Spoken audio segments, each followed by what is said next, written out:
Hello! In the previous video, we've seen that the Flow tool enables you to paint a spline by simply dragging. One thing to keep in mind is that if there is no object selected in the hierarchy, a new game object will be created and a spline container assigned to it. Let's create one! I'll drag the mouse and keep the mouse button pressed in order to visualize what's happening. To the left, there is a game object with a spline container is created, as you can see in the inspector to the right. When I release the mouse button, the spline data will be fed into the spline container. The important part is that the spline operations work with the selected spline. So if I paint another spline, this selected spline will be updated. If you don't want that, you can click the New button and paint into that created spline container. Let's try this and paint again. You see the data got updated. What you can do as well is close the loop directly instead of manually after painting. Just click Close Loop, paint again, and that's it. In addition to the Flow tool, there's also the Shape tool. If I have a spline and need its dimensions, I can pull the data of the current spline and get a diameter by clicking the pipette.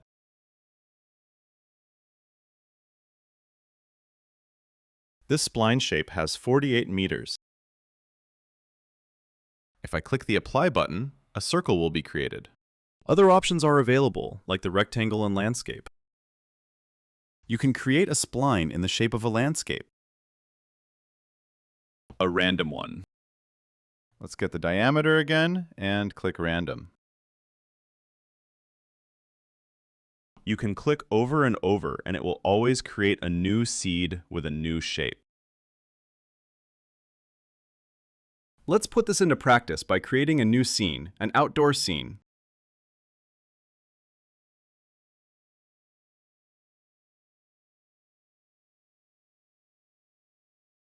What we don't need is the geometry.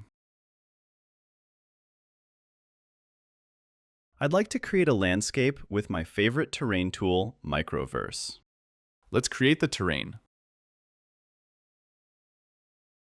Let's add a height map. Pride Rocks 11 is nice. I click Ctrl-Shift and drag the preset in to have it auto-size to the terrain. Let's remove the fog for now.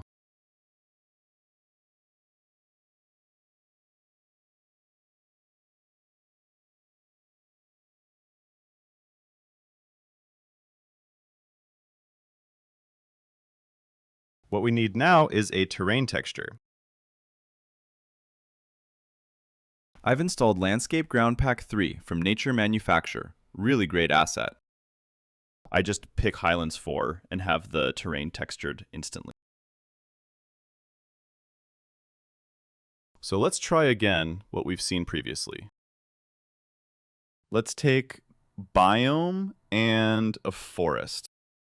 Initially, I used the MicroVerse built-in functionality for painting a spline area. Here, a forest will be created. However, I'd like to have this forest somewhere else.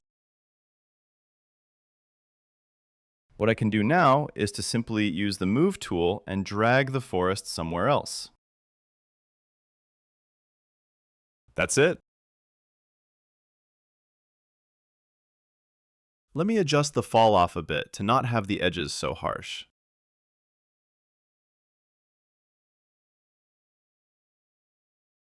For changing the shape, I can enter the edit mode and drag the knots around and adjust as I please.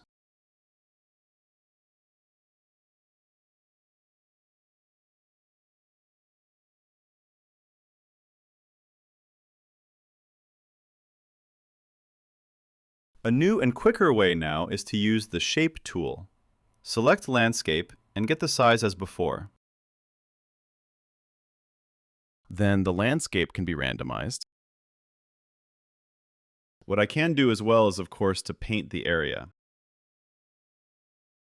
As we've learned before, the spline data will be updated if I want a different kind of spline, for instance. All I need to do is paint it.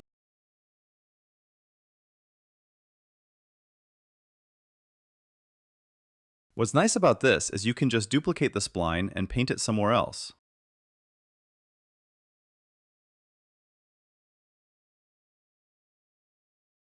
That's how quick and easy it is.